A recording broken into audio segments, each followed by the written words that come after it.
Hey, we did it! Woo! USA! Won the inaugural W Gold Cup. Well done to the U.S. women's national team. Nice result. Well, a result that I think many of us thought was not going to happen as we started tuning into this tournament. Losing to Mexico for the first time since when was that? 2010? What was the first thing that you thought of when they said, this is the first loss to Mexico since 2010? We lost to Mexico in 2010? How did that happen? How did that happen? Is that, because you figured the standard of the U.S. women's national team was so good they didn't lose, but that's what I thought of. I go, we lost to Mexico before? I thought this was the first time. I must have missed that.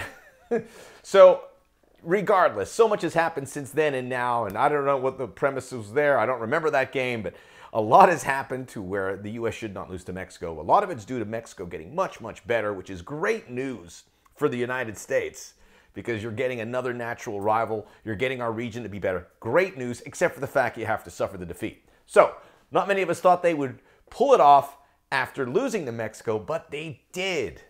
Great news to win the inaugural W Gold Cup. Great news to beat Brazil in the final because you don't want an outsider to win your regional competition, especially the first one. They have the Copa América Femenino. Brazil were the reigning champions of that. If you're going to invite the really good South American teams, eventually one of them is going to win the W Gold Cup, but you didn't want it to be the first time. So the United States doing themselves a favor, doing the region a favor as well by winning it in Snapdragon Stadium down in San Diego. We're going to break it all down here on the Soccer OG. Check out the Soccer OG podcast where all podcasts are available. We'll talk about this triumph on that program, and we will spin forward because there's some big news with the U.S. men's national team. They may announce their Nations League roster by the time you're listening to this video. So take a look on that. We'll talk about that also when it comes out. Like and subscribe us here as well on YouTube. Hit, smash, destroy that like button or that subscribe button. Not the like. Hit one, both, whatever you'd like to do. But let us get us started. We have a lot to look forward to because we have the Nations League here, and this is the springboard for the U.S. women because they have the She Believes Cup. They'll get a shot at Japan. They have this game against South Korea. They got the Olympics in the summertime where they'll get a shot at the heavyweights, Spain and Germany and France. The Women's Olympics tournament is here. The Men's Olympic tournament is here. Don't at me. That's how I believe it, even though I will be tuning in for the men. Not all of it. I'll tune in to see Kylian Mbappe playing for France because he's going to play. He wants to play. And the U.S. men's national team and the U.S. women's national team. But the women's tournament is legit. Got off on a little tangent there. Anyway, just to point out everything that's happening in the women's game. You have the announcement of the 2027 World Cup coming in a couple months. There were 4 candidates. South Africa pulled out. Good that they pull out if they're not ready. You don't want to host a big World Cup competition if you're not quite ready for it. So the other ones are a European group. Well, there's Brazil, who are also there, and then it's Belgium, Germany, and the Netherlands. I don't want the U.S. women, I don't want the U.S. to host the 2027 World Cup. I want to spread it out a bit. This is not a sprint to get as much soccer here in this country at once. We need to spread it out. We have the Copa America. We have the Men's World Cup. Let's kick back the Women's World Cup to 2031, even though I get the feeling we're going to get to host it, which will be great, but spread it out. Enjoy it. I think Brazil would be good because we just had a World Cup in Europe, in France, 4 years ago, 2019, 5 years ago. So Brazil would make sense. And South American soccer is, Colombia's doing better, Brazil's doing better, Argentina's doing better. So really good time, I think, to hit in South America. But I get the feeling the U.S. are going to do it. But I just say pump the brakes. People can't buy all these tickets. It's going to be a mess. We need a little time to smell the roses from the 2026 World Cup. And we can come back in 2031. So you have all of that to kick off. I also want to mention, with regards to the women's game, they have the NWSL starting this weekend, heavily promoted everywhere. And there is a new 4-year deal worth $240 million where they're going to broadcast NWSL on Amazon, CBS, ESPN, and Scripps. There was, just a few years ago, the idea of broadcasters spending money for women's soccer would have been laughed at. Now it's $250 million. And that's going to keep growing because it's a good product. People are going to watch because it is, to argue, can't say the best women's soccer on the planet because the European leagues are getting so much better. But it's a very, very high standard. And it's ours. And we get to watch it. And, you know, and I'm going to preface this by saying, because we've seen astronomical amounts in the men's side of broadcast fees, I think all of that is going to cool off considerably. What we've seen, you know, $4 billion for the Premier League, $1.5 billion for the La Liga, that's all going to cool off. It's just not, I don't see how it's sustainable. We're not viewing soccer at those levels. We're not these other big sports, even though I wouldn't say it would lower, it may flatten because nothing's going to go back because the competition's so fierce. And everyone wants live sports. Live sports is king. But I don't think we're going to see some of these streaming soccer channels, except for MLS. I think MLS has a high ceiling.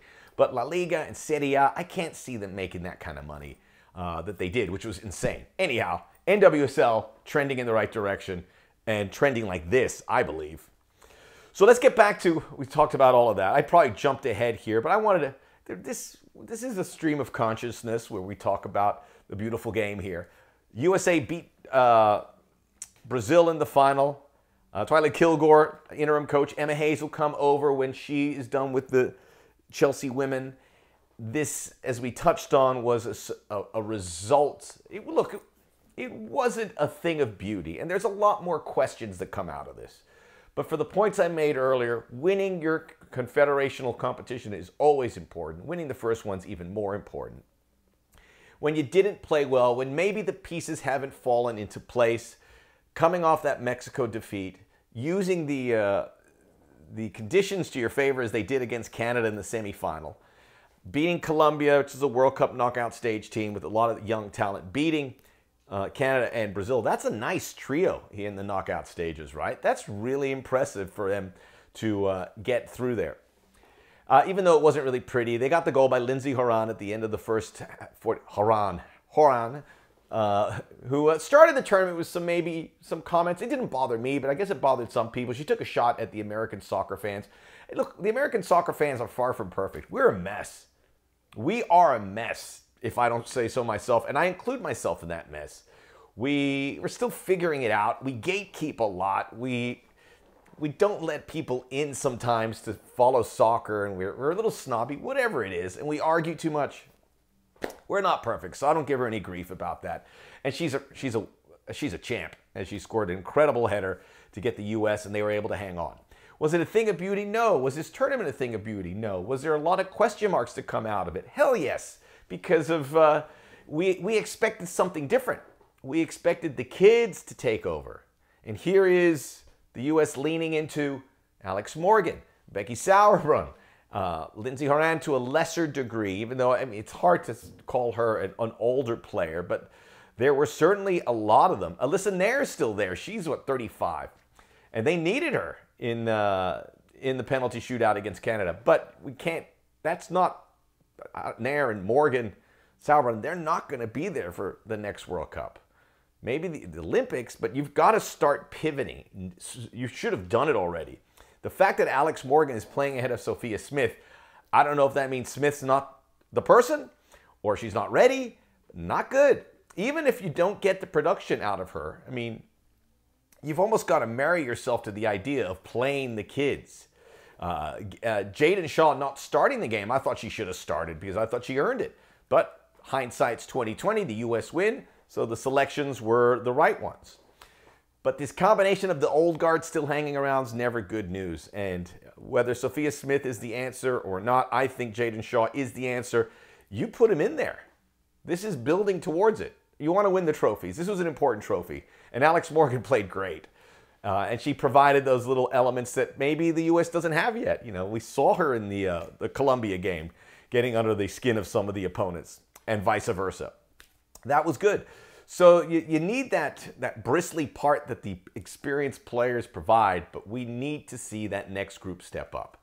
And that's, that bothers me a little bit because I'm like, what are we doing? Alex Morgan, she's 34. I mean, I thought she was older because it's not. She looks like and plays like $1 million. She just has been around so long. It's crazy. But we need to see that transition. Brazil is a perfect example that held on to their stars so long, finally parted ways, finally had to say, look, that's it. You're 40, 42. We're moving on. Marta and company.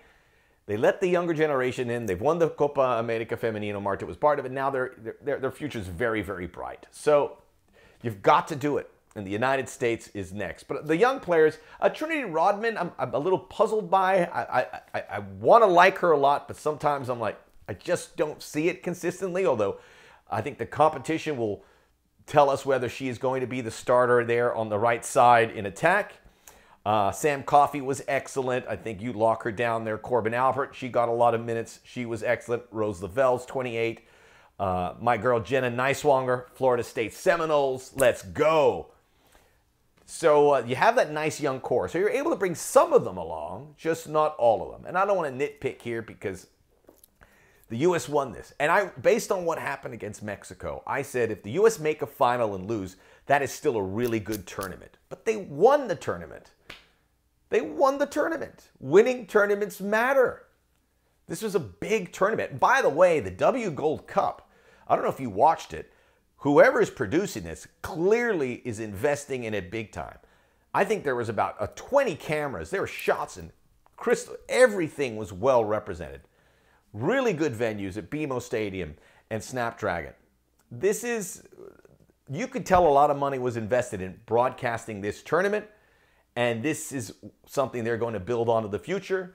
The W Gold Cup could be the best tournament in the Americas, bigger than the Copa America Femenino, which just doesn't have the USA, and that's all that really matters, to be honest. So maybe they will do in reverse what the men are doing, where the CONCACAF's going to the Copa America. Maybe the W Gold Cup absorbs some of the best South American teams. Food for thought. But this was a beautifully produced tournament, and you could see it. It popped off the screen. Great storylines. Excellent, excellent. I can tell when they go cheap on broadcast all the time. They didn't go cheap here.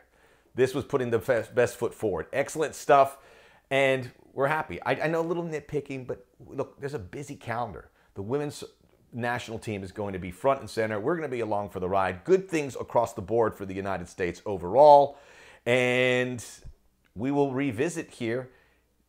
Certainly as we get closer to the Olympics, certainly we'll have some great guests about the women's national team on the Soccer OG podcast, where all podcasts are available. And like and subscribe us here. I'm going to take a quick peek to make sure I got all my notes in. Oh yeah, we just have to wait for the 2027 host. Give it to Brazil. Give it to Brazil.